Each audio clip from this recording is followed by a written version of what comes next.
students, this is Sumit Baranwal, Physics Faculty in IBLIB Educations। पिछले topic में हमने पढ़ा था कि लाइट क्या होती है, लाइट कैसे प्रोपोगेट करती है और किस ऑब्जेक्ट से वो कंप्लीटली पास होती है और किस ऑब्जेक्ट से वो ब्लॉक हो जाती है। अब हम बात करेंगे शैडो यानी परछाई के बारे में।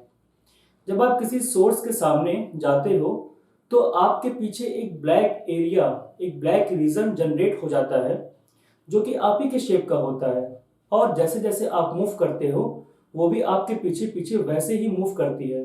आपने देखा होगा, इसी को शैडो कहते हैं। यानी जब हम किसी ओपेक ऑब्जेक्ट को लाइट के सामने रखते हैं तो वो लाइट के पाथ को ब्लॉक कर देता है और ऑब्जेक्ट के पीछे का जो एरिया जनरेट होता है ब्लैक कलर का, उसे हम शैडो कहते हैं। अब शैडो हर समय फॉर्म नहीं होता है, उसकी कुछ कंडीशंस होती हैं। सो नेक्स्ट है हमारा condition for the formation of the shadow, जिसमें फर्स्ट है सोर्स ऑफ लाइट, यानी हम बिना लाइट के शैडो का फॉर्मेशन करना इम्पॉसिबल है। सेकंड है an opaque object to obstruct the path of light, यानी हमें एक ऑब्जेक्ट चाहिए, एक ओपेक ऑब्जेक्ट चाहिए जो लाइट के पाथ को ऑब्स्ट्रक्ट कर सके, उसको रोक सके। थर्ड है an opaque screen to form the shadow of the light, यानी हमें एक स्क्रीन चाहिए जिस पर हम शैडो को फॉर्म कर सकें। शैडो की कुछ कैरेक्टरिस्टिक्स भी होती हैं, कुछ विशेषता होती है, यानी हम कब कहें कि ये शैडो है। सो नेक्स्ट है हमारा कैरेक्टरिस्टिक ऑफ शैडो, जिसमें फर्स्ट है shadow completely dark black area होता है, ये किसी भी तरह के कलर कॉम्बिनेशन को शो नहीं करता है। सेकंड है शैडो एक्चुअल शेप की तरह नहीं दिखता है, ये ओपेक ऑब्जेक्ट के एक्चुअल शेप को ऑब्टेन नहीं कर सकता है, ये उससे कुछ डिफरेंट दिखता है। थर्ड है शैडो स्क्रीन के डिस्टेंस और सोर्स के डिस्टेंस पर डिपेंड करता है। जब आप ऑब्जेक्ट को स्क्रीन की तरफ मूव कराते हो तो शैडो की साइज इंक्रीज हो जाती है और शैडो ग्रेइश एंड ब्लर्ड हो जाता है। जब आप ऑब्जेक्ट को स्क्रीन की तरफ मूव कराते हो, यानी सोर्स से दूर मूव कराते हो, तो शैडो की साइज डिक्रीज हो जाती है और वो बहुत शार्प शेप का बनता है। शैडो को हम स्क्रीन पर ही ऑब्टेन कर सकते हैं, शैडो को हम स्क्रीन पर ही फॉर्म कर सकते हैं, यानी बिना स्क्रीन के आप इसे नहीं देख सकते। नेक्स्ट है हमारा पेनुम्ब्रा एंड अम्ब्रा। जब आप शैडो को ध्यान से देखोगे तो शैडो आपको दो पार्ट में डिवाइडेड दिखेगा। सेंट्रल डार्क जो बीच का रीजन होता है उसे हम अम्ब्रा कहते हैं, and outer less dark region को हम पेनुम्ब्रा कहते हैं।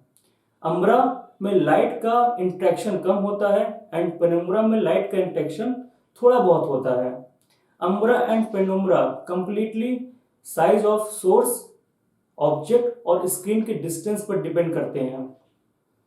नेक्स्ट है हमारा point source and extended source of light.